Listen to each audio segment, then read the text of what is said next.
प्रकार अगर हम देखें छत्तीसगढ़ में धार्मिक आस्था के अंतर्गत बौद्ध धर्म द्वितीय वीडियो के अंतर्गत तो छत्तीसगढ़ में बौद्ध धर्म से संबंधित प्रमुख स्थल थे। बौद्ध धर्म से संबंधित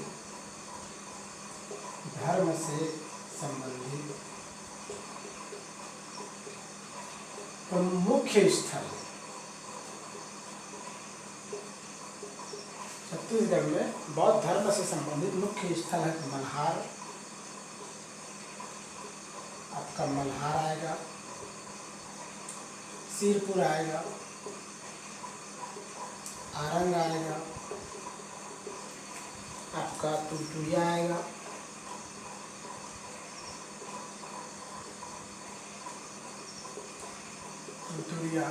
रायपुर आपका राजिम आएगा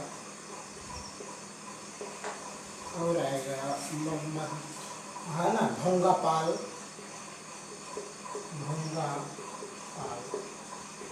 इन सभी क्षेत्रों में जो है बौद्ध धर्म से संबंधित जो है अनेक बौद्ध मठ, विहार एवं बौद्ध मंदिर जो है प्राप्त हुए हैं, बौद्ध प्रतिमाएं जो है प्राप्त हुए हैं। लेकिन कलचुरियों के काल में क्या हुआ, बौद्ध धर्म का विनाश हुआ, क्योंकि यहाँ वहाँ कलचुरी काल में सनातन धर्म का बहुत ज़्यादा प्रश्रय दिया गया। इस प्रकार हम कह सकते हैं कि बौद्ध धर्म का कलचुरी काल में क्या उनका विकास जो है अवरुद्ध हो गया, कम हो गया। आज भी छत्तीसगढ़ में बौद्धों की संख्या जो है हजारों में विद्यमान है।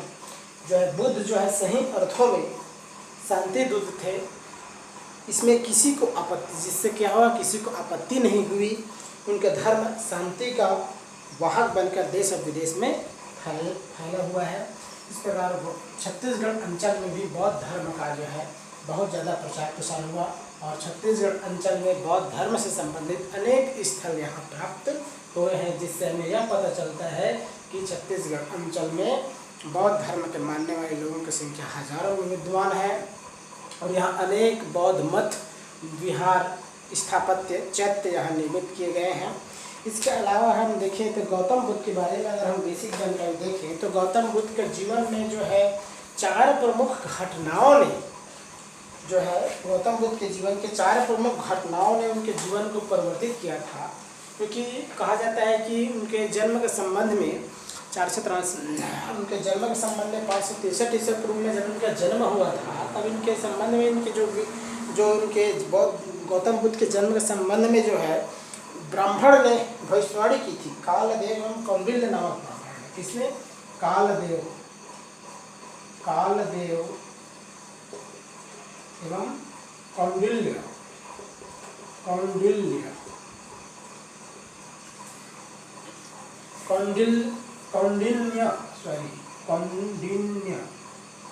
कौंडिल्य नामक ब्राह्मण ने भविष्यवाणी किया था कि ये बालक या तो चक्रवर्ती राजा होगा या सन्यासी होगा।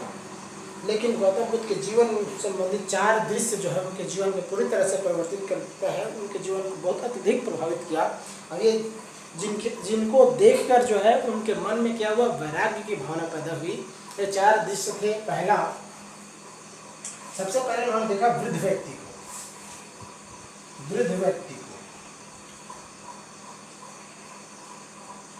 व्यक्ति को देखा। दूसरा थे बीमार व्यक्ति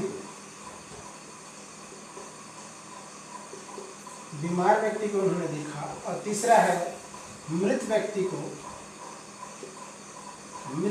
को देखा। और चौथा था सन्यासी को, प्रसन्न मुद्रा में सन्यासी।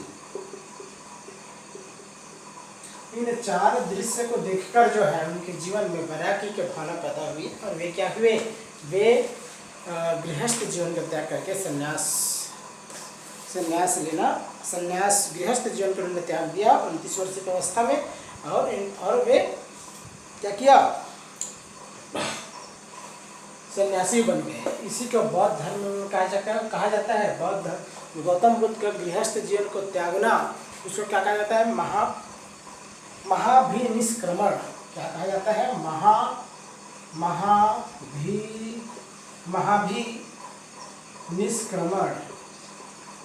महाभिनिष्क्रमण ये कहा जाता है। यानी महाभिनिष्क्रमण किसको कहा जाता है? गृह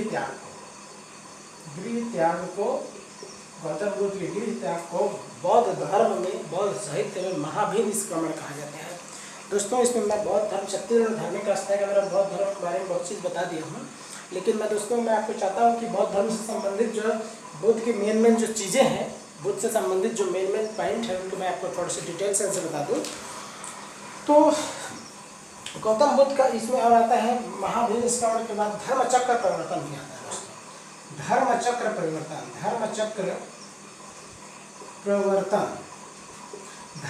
परिवर्तन किसे कहा जाता है? जब गौतम बुद्ध को 35 वर्ष की आयु में निरंजन नदी के किनारे, पुनपुन नदी के किनारे पीपल वृक्ष के नीचे वैशाख पूर्णिमा को जब उनको ज्ञान की प्राप्ति हुई, तब वे क्या कहलाए? तथागत कहला गए। क्या कहलाए? तथागत कहलाए। तथागत गौतम बुद्ध क्या कहलाए? तथागत कहलाए। और जब तथागत कहलाए और उनको ज्ञान की प्राप्ति जब हुआ, तो वे तथागत कहलाए। और जब ज्ञान की प्राप्ति हुई, तब उन्होंने अपने सबसे पहले उपदेश दिया। और उनको उपदेश दिया, उसी को क्या कहा जाता है? गौतम बुद्ध के द्वारा जो उपदेश दिए को धर्मचक्र परिवर्तन कहा जाता है। प्रथम उपदेश, ठीक है, कहा जाता है धर्मचक्र परिवर्तन। 5 ब्राह्मण सन्यासियों को सर्वप्रथम जो है उन्होंने क्या किया था? उपदेश दिया था, जिसे बौद्ध धर्म में धर्मचक्र परिवर्तन के नाम से जाना जाता है। इसके अलावा महाभिनिष्क्रमण एक और चीज आता है इसमें, बौद्ध धर्म में महाभिनिष्क्रमण उसको कहा जाता है मृत्यु हो जाना। बौद्ध धर्म में मृत्यु को क्या कहा जाता है? महाभिनिष्क्रमण। बौद्ध धर्म में मृत्यु को महाभिनिष्क्रमण कहा जाता है। कि गौतम बुद्ध को, जब गौतम बुद्ध जो है 80 वर्ष की अवस्था में, ठीक है, कहाँ पहुँचता है? मल्लों की राजधानी कुशीनगर पहुँचता है। और वहाँ अपने शिष्य चुंद के यहाँ निवास करता है। चुंद के यहाँ क्या करता है? अपने शिष्य जो है, इनके जो शिष्य थे चुंद के यहाँ विश्राम करता है, वहाँ वहाँ रुकता है। और वहाँ उसे शुकर माध्य भोज सामग्री देने के कारण उनको स्वास्थ्य जो है खराब हो जाता है। वे अतिसार रोग से, किस रोग से? अतिसार रोग से, अतिसार रोग से क्या हो जाता है? पीड़ित हो जाता है। और जो है 80 वर्ष की अवस्था में जो है 483 सपुरों में मल्लों के राजधानी कुशीनगर में उनका सर्वनाश हो जाता है, उनकी मृत्यु हो जाता है। उसी को कहा जाता है महाभिनिष्क्रमण। बौद्ध धर्म में मृत्यु को क्या कहा जाता है? महाभिनिष्क्रमण कहा जाता है। ठीक है दोस्तों, उसके बाद क्या हुआ? बुद्ध की मृत्यु होने के बाद जो है, बुद्ध के जो अवशेष को 8 भागों में, कितना भागों में? 8 भागों में बांटा गया। ठीक है, 8 भागों में बांटा गया। और इसी को अनेक जगहों में, इनको 8 जगहों में इनके अवशेष जो है हमें देखने को मिलता है। ये है दोस्तों बौद्ध धर्म से संबंधित बातें। इसके अलावा अगर हम बौद्ध धर्म से संबंधित जो प्रमुख उपदेश, ये तो हम बहुत सारी बातें देखें। बौद्ध धर्म के प्रमुख शिक्षा एवं सिद्धांत अगर हम देखें, बौद्ध धर्म से संबंधित प्रमुख सिद्धांत या शिक्षा, बौद्ध धर्म की मुख्य शिक्षा या सिद्धांत, शिक्षा या सिद्धांत देखें तो बौद्ध धर्म में मुख्य रूप से क्या कहा जाता है? 2-3 बहुत सारी बातें हैं इसमें। मुख्य रूप से है जन्म, बहुत सारी बातें हैं जो मुख्य घटनाएं हैं, जिसे जन्म को कहा जाता है। जन्म किससे संबंधित है? कमल एवं साढ़ से। कमल एवं साढ़ किससे संबंधित है? जन्म से। गृह त्याग, घोड़ा, ज्ञान किसको कहा जाता है? बोधि वृक्ष, निर्वाण पद चिन्ह, मृत्यु स्तूप, ये संबंधित है दोस्तों। इसके अलावा ये शिक्षा, बौद्ध धर्म के शिक्षा सिद्धांत हम देखें तो मुख्य शिक्षा है त्रिरत्न। क्या है? पहला त्रिरत्न यानी बुद्ध धम्म संघ। बुद्ध धम्म संघ, ये बौद्ध धर्म का प्रमुख सिद्धांत है। त्रिरत्न बुद्ध धम्म धम्म। बौद्ध धर्म के अनुसार समस्त सृष्टि जो है विभिन्न चक्रों में क्या है, निर्मित है, विभाजित है। इसमें एक बुद्ध तो दूसरा शून्य चक्र होता है, इसमें एक बुद्ध चक्र तो दूसरा शून्य चक्र होता है। यह बुद्ध हम क्या है, बुद्ध चक्र में है। ठीक है। इसके अलावा दूसरा है अष्टांगिक मार्ग है दोस्तों, अष्टांगिक मार्ग, अष्टांगिक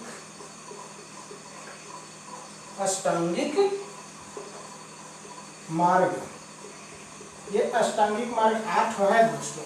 अष्ट से संबंधित 8 मार्ग नाम से ही पता चल रहा है। तो गौतम बुद्ध कहते हैं कि मनुष्यों को अगर इन अष्टांगिक मार्गों का अनुसरण करेंगे तो उन लोग जो है क्या होगा, दुख का निरोध हो जाएगा, उनके दुखों का निवारण हो जाएगा। तो ये अष्टांगिक मार्ग है। सम्यक दृष्टि, सम्यक दृष्टि, सम्यक संकल्प,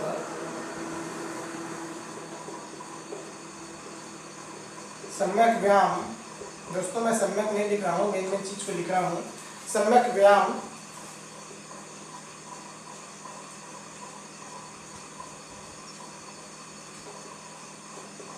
सम्यक व्यायाम, सम्यक स्मृति,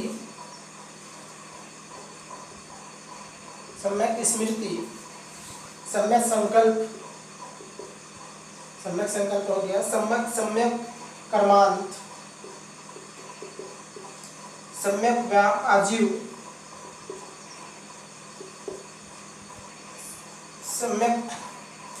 सम्यक वाक। कितना गया, 1 2 3 4 5 6 7। एक और क्या बच गया दोस्तों, सम्यक समाधि, सम्यक समाधि। ये जो है 8 मार्ग है दोस्तों। ये गौतम बुद्ध कहते हैं कि अगर अष्टांगिक मार्ग से आप अगर चलते हैं, इन 8 मार्गों में चलते हैं तो आपको दुखों का आपको क्या हो जाएगा, निवारण हो जाएगा। इसके अलावा बौद्ध धर्म शिक्षा सिद्धांत है। तीसरा है प्रत्युत समुत्पाद।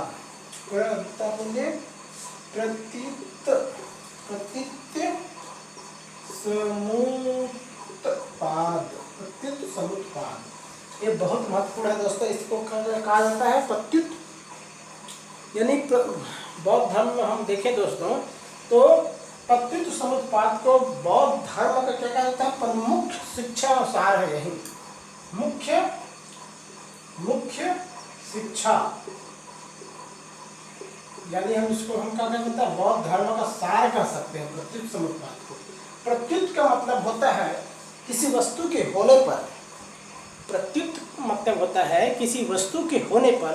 समुत्पाद का मतलब होता है किसी अन्य वस्तु की उत्पत्ति, अर्थात किसी वस्तु के होने पर किसी अन्य वस्तु की उत्पत्ति को क्या कहते हैं, प्रत्युत समुत्पाद कहा जाता है। प्रत्युत समुत्पाद के 12 क्रम है। क्या क्रम है, 12 क्रम है। ठीक है।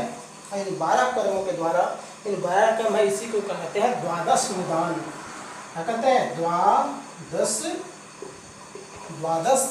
द्वादश निदान भी कहा जाता है दोस्तों। इनको क्या कहते हैं, द्वादश निशान भी कहा जाता है। 12 क्रम को द्वादश निशान भी कहा जाता है, निदान, द्वादश निदान भी कहा जाता है। प्रत्युत समुत्पाद से ही जो है सभी प्रकार की समस्याओं से दूर हुआ जा सकता है।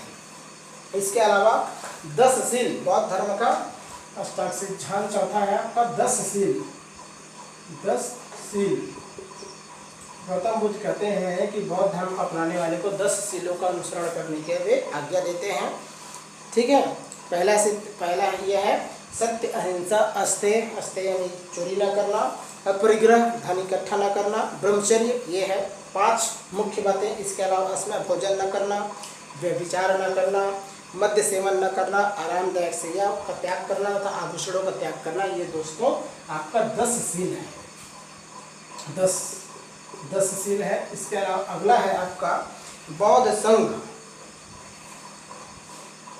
बौद्ध संघ,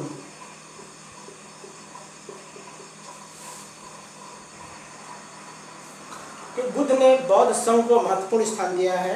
यह बौद्ध धर्म का त्रिरत्न का ही एक अंग है बौद्ध संघ।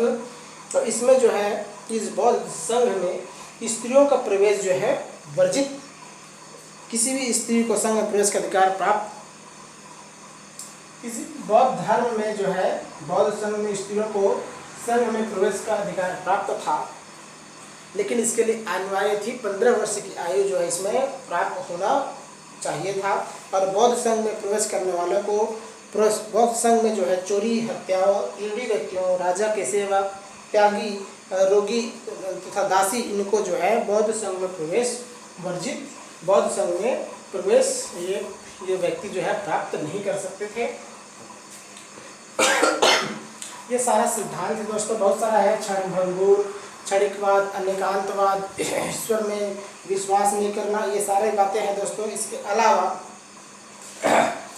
अलावा जो है बौद्ध धर्म में मुख्य रूप से बौद्ध धर्म के अंतर्गत जो है 4 जो बौद्ध संहितियाँ हुए हैं, ये वही बहुत महत्वपूर्ण दोस्तों, जो मुख्य रूप से 400 जो है 83, 483, 383, आपका 250 और 72 इससे पूर्व में हुआ था। और मुख्य रूप से प्रथम बौद्ध संहिति जो है अजातशत्रु के शासनकाल में अध्यक्ष थे महासकत्सप। इसमें जो है बुद्ध के उपदेशों को शुद्ध पिटक बिना पिटक के रूप में क्या किया गया, संकलित किया गया था दोस्तों प्रथम बौद्ध संघ में।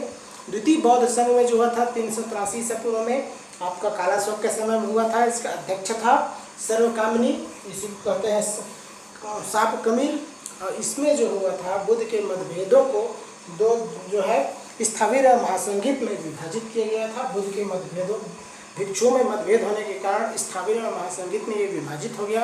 और तृतीय बौद्ध संहिति हुआ था 250 ईसा पूर्व में अशोक के समय में, और इसका अध्यक्ष था मोंगलीपुत्र तिस्क। इसमें जो है जो लास्ट जो धम्म था त्रिपिटक जो मुख्य रूप से 3 है, शुद्ध पिटक, विनय पिटक, अभिधम्म पिटक। तो तृतीय पिटक की रचना जो है तृतीय बौद्ध संहिति में अभिधम्म पिटक की रचना की गई थी दोस्तों। और चतुर्थ बौद्ध संहिति हुआ था 72 ईसा पूर्व में, आपका कनिष्क के समय में। और ये कहा हुआ था दोस्तों कुंडलवन कश्मीर में, और इसका अध्यक्ष था वसुमित्र। इसमें जो है बौद्ध धर्म 2 भागों में विभाजित हो गया, हीनयान एवं महायान में विभाजित हो गया दोस्तों। इस प्रकार बौद्ध धर्म में जो है मुख्य बातें। और बौद्ध धर्म जो है दोस्तों 2 भागों में विभाजित है, हीनयान एवं महायान। हीनयान का प्रमुख संप्रदाय है वैभाषिक या सौतांत्रिक, और महायान का प्रमुख संप्रदाय है शून्यवाद या माध्यमिका एवं विज्ञानवाद या योगाचार। दोस्तों तो बौद्ध धर्म के पतन के बहुत सारे कारण थे दोस्तों। बौद्ध छत्तीसगढ़ में बौद्ध धर्म का धीरे धीरे उनके होने के बहुत सारा कारण है दोस्तों। अगर हम देखें तो बौद्ध धर्म के पतन के मुख्य कारण ये है कि कर्मकांडों का प्रधानता। ये जो आरंभ में जिस प्रकार गौतम बुद्ध ने बौद्ध धर्म की स्थापना की थी, उसमें कर्मकांड की कोई प्रधानता नहीं थी, लेकिन धीरे धीरे जो है बौद्ध धर्म में कर्मकांडों का अनुष्ठान विधान का जो है प्रधानता आरंभ हो गया, जिससे इस धर्म का पतन होना आरंभ हुआ। इसके अलावा ब्राह्मण धर्म की समीपता, ये ब्राह्मण धर्म के समीप आते गए। इसके अलावा बौद्ध विहारों में कुरीतियाँ आरंभ हो गया। इसके अलावा पाली भाषा त्याग कर जो है संस्कृत भाषा को अपनाए जाना, ये भी बहुत सारा ये भी कारण थे दोस्तों। इसके अलावा बौद्ध भिक्षुओं का आम लोगों के जीवन से दूर रहना। बौद्ध भिक्षु जो होते थे मठों में निवास करते थे और आम लोगों के जीवन से दूर रहते थे, परिणाम स्वरूप जो है आम जनता इनसे दूर होते चले गए, और इस संप्रदाय के मानने वालों की जो है तादाद जो है दिनों दिन बढ़ता चला गया। इसके अलावा बौद्ध धर्म का ब्राह्मण धर्म का पुनरुत्थान, ये भी कारण थे दोस्तों जो है बौद्ध धर्म का पतन होने के कारण। इसके अलावा कुछ शासकों का बौद्ध विरोधी होना, ये भी कारण थे बौद्ध धर्म के पतन होने के कारण। तो दोस्तों छत्तीसगढ़ में भी धार्मिक आस्था के अंतर्गत बौद्ध धर्म का बहुत अधिक महत्व है। और छत्तीसगढ़ में जो धार्मिक जो बौद्ध धर्म है, इनकी तादादों में इनकी भी बहुत अधिक संख्या में जो है छत्तीसगढ़ में भी बौद्ध धर्मावलंबी भी यहाँ अधिक संख्या में, हजारों की संख्या में विद्वान है। और यहाँ भी जो है बौद्ध धर्म का बोलबाला है। छत्तीसगढ़ अंचल में भी बौद्ध धर्म का बोलबाला है, बौद्ध धर्म का प्रभाव है। और यहाँ भी जो है बहुत सारे व्यक्ति जो है बौद्ध धर्म को उनके सिद्धांतों को चलने में अभी भी विश्वास करते हैं। और यहाँ बौद्ध धर्म का अन्य संप्रदाय की अपेक्षा जो है बौद्ध धर्म जो है अत्यधिक लचीला, सरल, सहज एवं सत्य, अहिंसा, अस्तेय, परिगर एवं ब्रह्मचर्य पर चलने वाला है। इस प्रकार हम कह सकते हैं कि छत्तीसगढ़ अंचल में जो धार्मिक आस्थाएं हैं, इसके अंतर्गत अगर हम अच्छी धर्म को कहें तो छत्तीसगढ़ में जो है बौद्ध धर्म का बहुत अधिक महत्व है एवं बौद्ध धर्म को मानने वाले लोगों की संख्या भी दिनों दिन जो है बढ़ता चला जा रहा है। दोस्तों, ये जो है छत्तीसगढ़ में धार्मिक आस्थाएं के अंतर्गत हमने बौद्ध धर्म को कवर किए और ये वीडियो 2 पार्ट में बढ़ गया था। दोस्तों, मैंने ये वीडियो आरंभ किया था, पहला वीडियो बना ही रहा था, लेकिन बीच में कट गया, परिणाम स्वरूप मुझे दूसरा वीडियो बनाना पड़ा। दोस्तों, तो ये छत्तीसगढ़ में धार्मिक आस्थाएं के अंदर बौद्ध धर्म का द्वितीय पार्ट कंप्लीट हुआ। वीडियो आपको पसंद आया होगा तो आप YouTube चैनल में भी, मेरा YouTube चैनल में जाकर पहला वाला वीडियो आप देख सकते हैं दोस्तों। और वीडियो देखने के लिए धन्यवाद। Thank you.